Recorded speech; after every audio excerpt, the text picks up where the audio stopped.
सिंध में जाली डोमिसाइल ठाहिण वारे मामले जे साम्हूं अचण खां पोइ सिंध जे चीफ सेक्रेटरी मुमताज़ अली शाह तरफ़ां जांच कमेटी ठाही वई। जांच कमेटी उहा लाड़काने पहुची चुकी आहे, जेका सुभाणे खां पंहिंजे लाड़काने ज़िले अंदरि जेके इल्ज़ाम लॻाया विया आहिनि त हिते जाली डोमिसाइल ठहिया आहिनि, डिप्टी कमिश्नर ऑफिस में जांच जी शुरूआत कंदी। जांच टीम जो जेको सरबराह आहे senior member board of revenue Qazi Shahid Pervez हींअर असां सां मौजूदु आहे। उनखां पुछंदासीं त जांच जो तरीक़ेकार छा हूंदो ऐं लाड़काने ज़िले समेत केतिरा ज़िला जेके इन जांच में आंदा वेंदा ऐं उहो जेको मुदो आहे जांच जो छा उहो 7 ॾींहंनि वारो पूरो आहे या उहो वधी सघे थो पियो। काज़ी साहब, छा तफ़सील हूंदा ऐं इन केतिरो संजीदगी सां ही मामिलो अॻिते वधंदो? मामिलो त तमामु संजीदा आहे, शिकायतूं बि संजीदा आहिनि त मामिलो बि संजीदा आहे ऐं हुकूमत बि उनखे उन ई संजीदगी सां वरितो आहे ऐं इन करे तमामु सीनियर लेवल जे ऑफिसर्स ते मुश्तमिल कमेटी बि ठाही आहे ऐं असांजी ख़्वाहिश आहे त अणधुरी ऐं बिल्कुलु ईमानदारी सां ऐं ध्यानदारी सां ऐं अवाम जे हक़नि जी हिफ़ाज़त जे नुक़्ते निगाह खां इनशाला इंक्वायरी करियूं, हक़ खे हक़ करियूं ऐं नाहक़ खे नाहक़ करियूं। इहो इनशाला ताला असांजो अज़्म आहे जेको पूरो कंदासीं। लाड़कानो ज़िलो सुभाणे शुरूआत कयो पिया ऐं हिकिड़ो ॾींहुं लाड़काने जे लाइ हूंदो या वधीक ॾींहं हूंदा या अच्छा ॿिया ज़िला कहिड़ा जेके आहिनि जांच?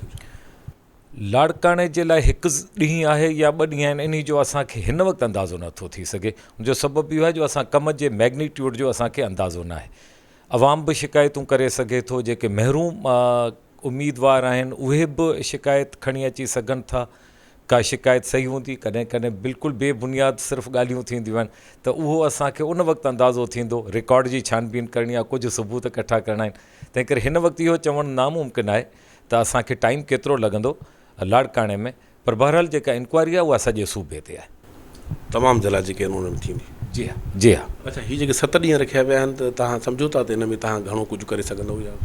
असांखे 7 ॾींहंनि में प्रिलिमिनरी रिपोर्ट जे लाइ चयो वियो आहे, जंहिंमें असां पंहिंजा ओपिनियंस क़ाइमु करे सघूं था। मुमकिन आहे त 1-2 ज़िलनि जे बारे में मुकमल तफ़सीलात बि असांखे मिली वञनि।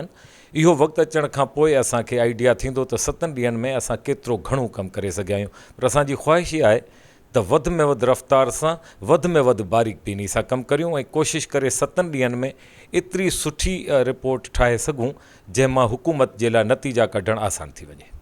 हिन में के ॿिया के माण्हू बि शामिलु थी सघनि था, डीसीज़ या उन्हनि खे को बयान जिन जा रिकॉर्ड थियनि? हाणे इहो चवणु क़बल वक़्तु आहे।